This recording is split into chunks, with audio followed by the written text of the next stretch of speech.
I'm Paige. Hi, I'm Amina. Hi, I'm Yali. I'm Yuyan. I'm Yenny. And we're Team Hey! Hope you enjoy our presentation on Ikea in India.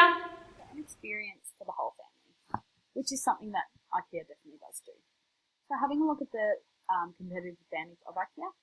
Now they do that through making their products at a lower cost to their competitors, as well as other segregated ways to create a higher value for customers at a lower price. They're able to uphold their competitive advantage through patterns like allowing catalogue prices to be guaranteed for a year, applying control on prices by finding quality substitute materials, and using alternative suppliers. Ikea also cuts costs through organising a sustainable supply chain by using a uniform manufacturing process and being innovative with their furniture creation base.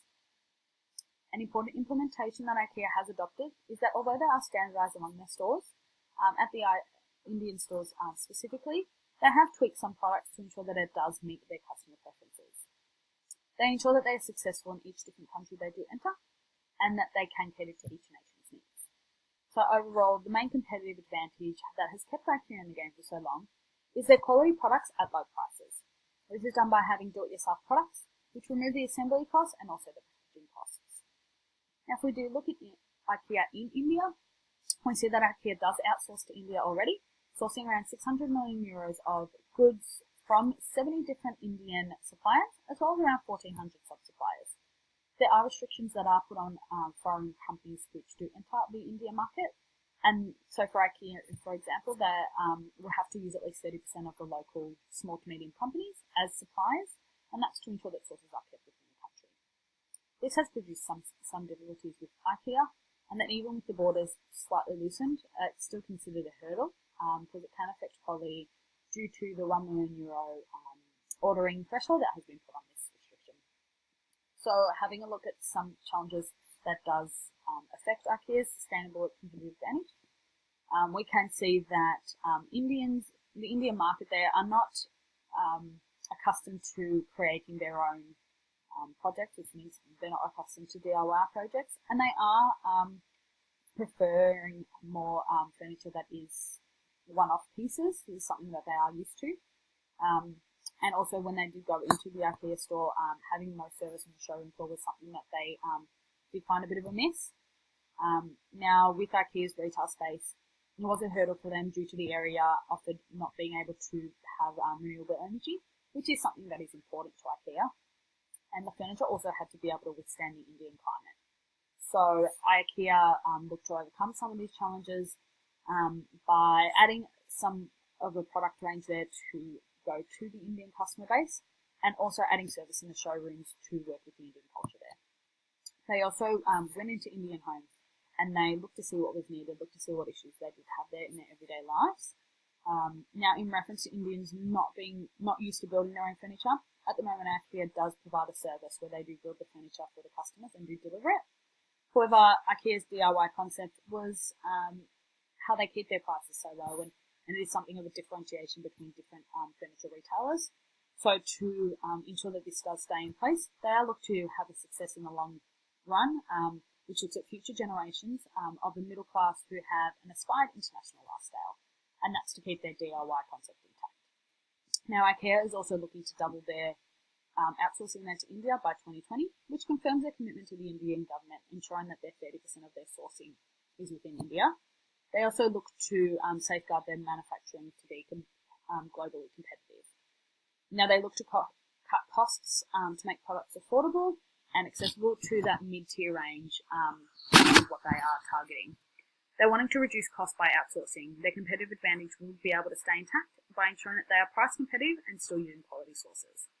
They certify that they can keep a sustainable supply chain, looking to source raw materials which are environmentally friendly. Like I did say, it is a mission that they do hold dear by keeping their stores environmentally conscious. Thank you, and on to Amina. With establishing the rules of competition and the root causes of profitability within an industry. The 5 Forces framework explains the industry's average prices and costs, and therefore the average industry profitability competitors are trying to beat. Included in the framework are 5 forces, including the threat posed by competitive rivalry, powerful buyers, powerful suppliers, potential new entrants, and substitute products. Through analysing the role of each of these forces in an industry, this will also assist organisations with gaining an idea surrounding the attractiveness of entering into an industry. By examining the current attractiveness of an industry, this can assist with identifying how an industry is likely to change and what that change might look like. We're now going to demonstrate the use of Porter's 5 forces framework in relation to IKEA. This will assist in determining the long-term profitability of the furniture industry in which IKEA is a part of. So, threat of new entrants. While there are no majorly high barriers to entry in terms of physical costs, the market is quite saturated already. Due to the market being quite saturated, it is likely that new entrants might find it difficult to establish their position and gain substantial market share. This is a positive for IKEA as the threat of new entrants is fairly low as a result. Bargaining power of suppliers. Supplier position in the furniture industry is quite low as there are easily accessible substitutes to materials such as timber, steel, plastic, and therefore various manufacturers available. Due to the bargaining power of suppliers being relatively low, IKEA has power in being able to gain the best potential prices regarding products in raw material. Bargaining power of buyers. As a result of the market being so saturated, the power of buyers is competitive in quality, price, and low switching costs. Due to various other furniture retailers being available, consumers have a choice, and therefore competition for quality, price, and variety is high. The threat of substitute products. In relation to substitute products for IKEA, this isn't a major threat as the materials used are easily accessible and there are little substitute options for furniture as such. And then the last one, intensity of rivalry amongst competitors. IKEA is an internationally renowned company.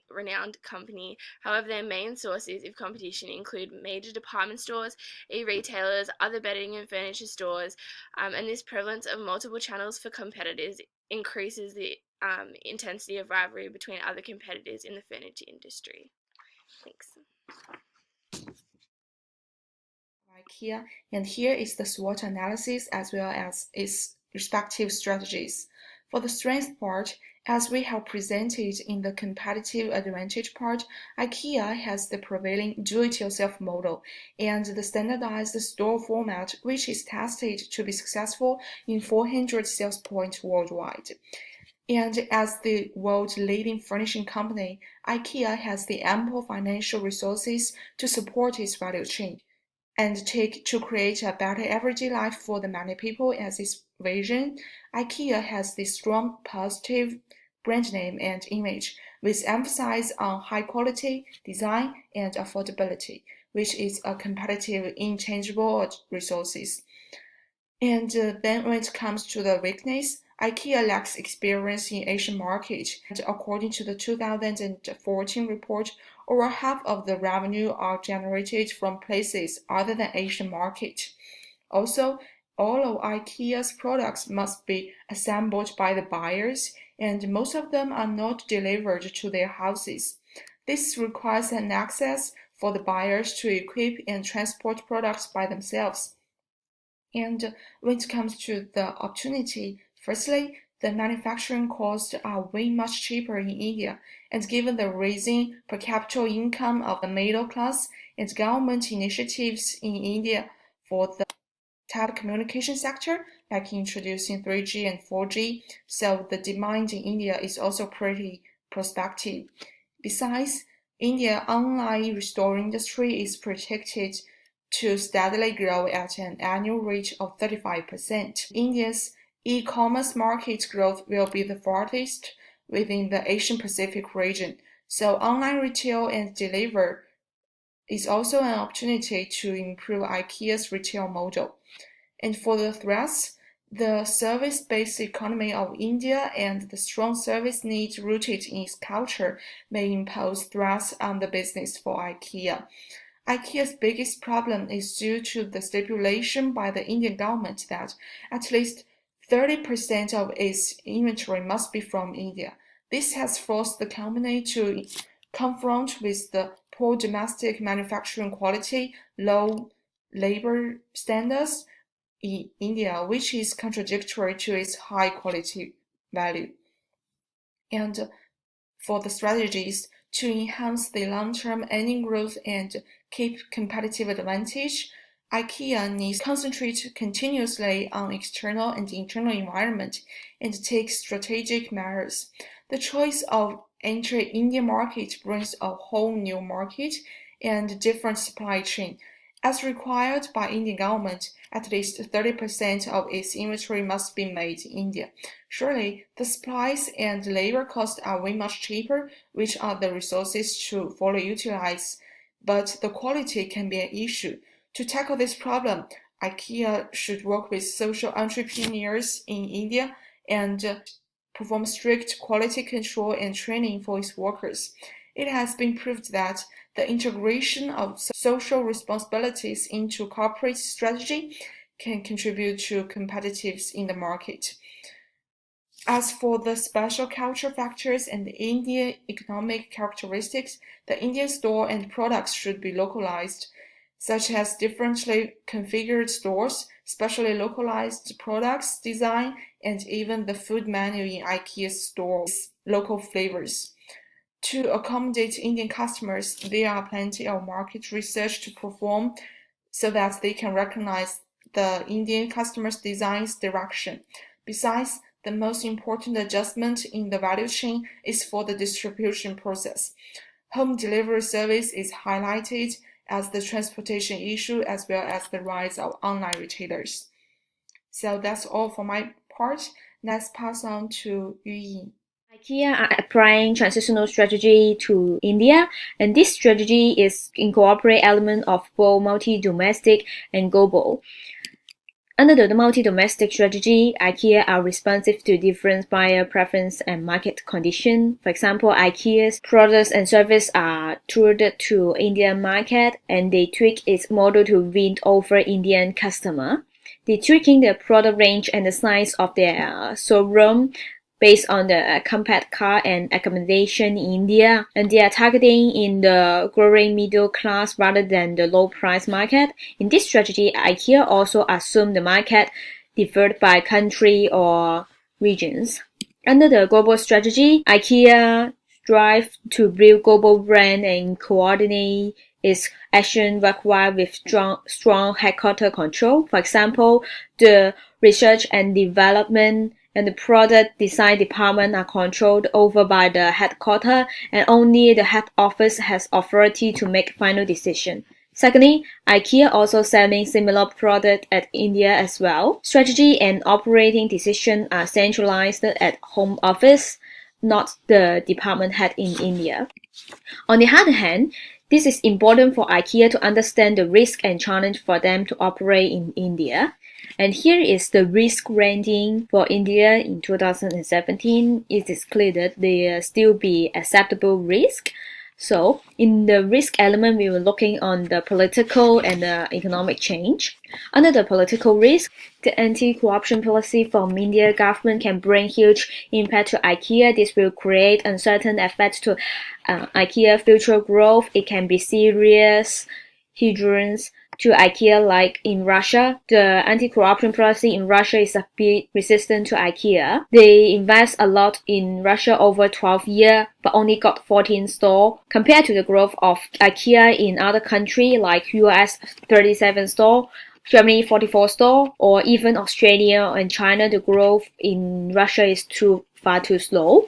So, same as India, this policy may bring the same negative consequence to IKEA. Political trends as the economic downturn worse, some shaking policy and economic outlook are relatively volatile business environment and affect corporate payment behavior. Challenge that IKEA may face in India, IKEA will require its store to use 100% renewable energy, which should be supported by either wind power or solar panel. But this is doubtful that for IKEA to meeting such requirement in India. There will already have a huge competition for IKEA in India with top 10 furniture companies which have long history and their store location are across India. IKEA need to develop Indian specific strategy rather than place their current global model and have to move their store location near the central, which this will highly increase their setup costs. The customer behavior in India is an important aspect for IKEA to pay attention on it, and the customer is expected to have shop assistant to client them, but IKEA a lack of this type of staff currently, and they also need to promote the DIY concept to the Indian customer based on this is the brand new to the Indian customer. It is a way in which an organization will utilize their resources, particularly their core competencies, to gain a competitive advantage. There are 5 basic strategies. The low-cost provider strategy aims to outcompete rivals by achieving lower overall costs on comparable products. The differentiation strategy aims to outcompete rivals by offering products with superior attributes, differentiating themselves from their competitors. The focused low-cost strategy, which focuses on a narrow market segment, aims to provide lower costs than competitors. The focused differentiation strategy, which aims to outcompete by providing products that better meet the specific tastes and needs of a narrow market segment. And the best cost provider strategy is a combination of a low cost and differentiation strategy and aims to provide better value for money by offering differentiated products at lower prices. In terms of IKEA, we can determine their strategy by having a look at the case study. Take the following statements. The company's products were well known for their modern architecture and eco-friendly designs. This is representative of a differentiation strategy as they seek to offer a wide range of products in different designs to suit the taste of a broad range of consumers, thus differentiating themselves from their rivals. They also ensure their designs are eco-friendly, which could appeal to environmentalists. Stores were designed in a one-way layout in the anti-clockwise direction. This is another differentiation strategy that seeks to differentiate not only the store layout, but also to contribute to the overall IKEA experience. The firm paid attention to cost control, operational details, and continuous product development. This can be said to be symbolic of a best cost strategy, since paying attention to cost control and managing operational details can help to lower costs, while continuous product development can be used to increase their product range or to add features to existing products, differentiating themselves from their rivals. Product development can also find better ways of manufacturing products, once again contributing to lowering overall costs. Use more natural light to reduce energy costs. Shows a low-cost strategy as reducing operational costs can contribute to reductions in costs for consumers. As they use a combination of both low-cost and differentiation strategies, IKEA is using a best-cost strategy, which is reflected in their vision statement on their website, where their ability to achieve low costs and provide different products is emphasized. Their best-cost strategy has formed the basis of their international strategy, where an international strategy involves applying existing knowledge and expertise of the company in a foreign market. It allows the company to expand its operations, allowing to take advantage of larger markets, economies of scale, increased learning opportunities, and location opportunities. When IKEA was entering the Indian market, they overcame various barriers to begin investing in their new wholly owned subsidiary. Now on to Yanni. Thanks so much for watching our presentation about IKEA in India. Our reference lists are attached in the next couple of slides. See ya!